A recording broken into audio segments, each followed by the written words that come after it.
अस्सलाम वालेकुम जी दोस्तों, अज तुहानू विखाने आ छापर ही अपने दुआने का लाज है। तो अज तुहानू विखाने वल्लां की सूरत हाल है तो किस तरह इनू मैनेज करना है लाने तो बाद। पहले विच गंद बड़ा सी, अज तो 15 दिन पहले जो सीपां दिओ गोडी करवाई थी रंबिया गंद पटा दिता सी। अज उतो मुकम्मल तौर पर छापर ला दिता, टनल खत्म कर दिता, सरिया ला दिता सारा कुछ। हुण है वल्लां माशाअल्लाह देखो क्लोज करके बंदा तुहानू विखांदा वल्लां बड़ियां सोहणियां ने।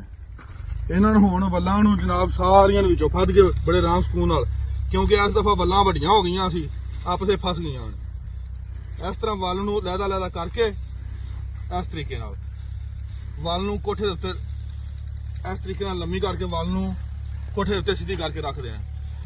इस तरह देखो वल्लां माशाअल्लाह कोठे जाते चौंदियां ने। इस तरह वल्लां जड़ियां ने कोठियां उत्ते सीधियां रख देनियां ने। पहले इनू हल्लां नाल सी दौर लाइए, दौर विचों पटरियां नूं हल्लां नाल लाण तो बाद हुण उतों छोटे रूटर नाल जिहड़ा ना ओह वान्निया पिया सी। लाण तो बाद बराबर हो जांदियां, दोबारा जिहड़ा ओह गंद इन्ना नहीं उगेदा।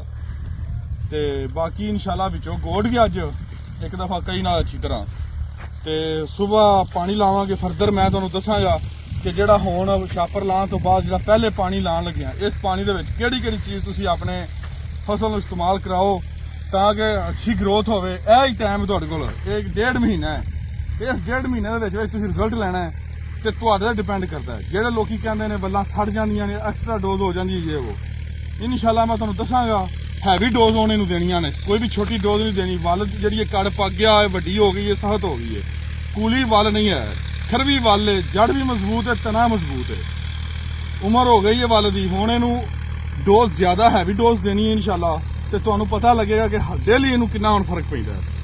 बाकी इंशाअल्लाह नाल नैक्सट वीडियो जो तुहानूं मुकम्मल डिटेल दसदा रहांगा। बाकी वीडियो वेखण वास्ते साडा चैनल भी सबसक्राइब करो तो घंटी का बटन दबा लो ताकि साडियां बाकी नवीं आने वाली वीडियो तुहाडे तक पहुंचते हैं।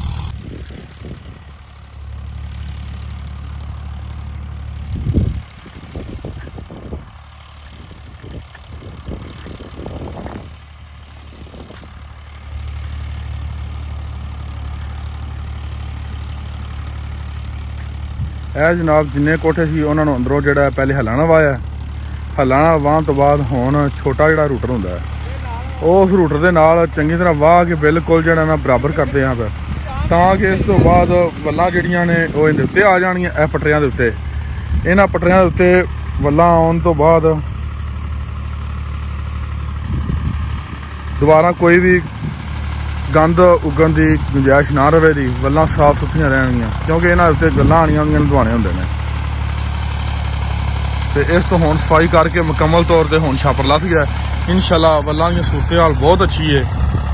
तो विचों हुण गोड़ के सीपां विचों गोड़ देना, इन्हां नूं गोड़ के ते सुबह अल्लाह दे फजल नाल पानी ला देंगे, पहला पानी छापर लथण तो बाद। ते तुहानूं सुबह वाली वीडियो विच यह भी विखावांगा। देखो वल्लां किड्डियां माशाअल्लाह सोहणियां। बाकी वो भी तुहानूं चेक करा देंगे पहले पानी की पाना है।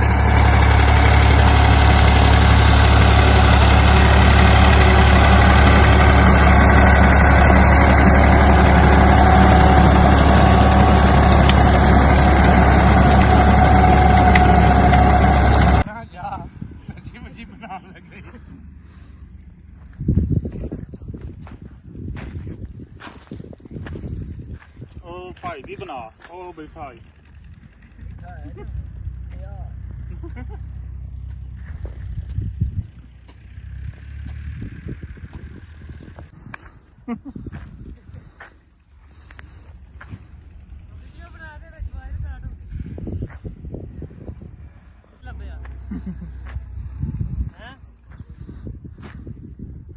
तस्वीर बनाने लग पे।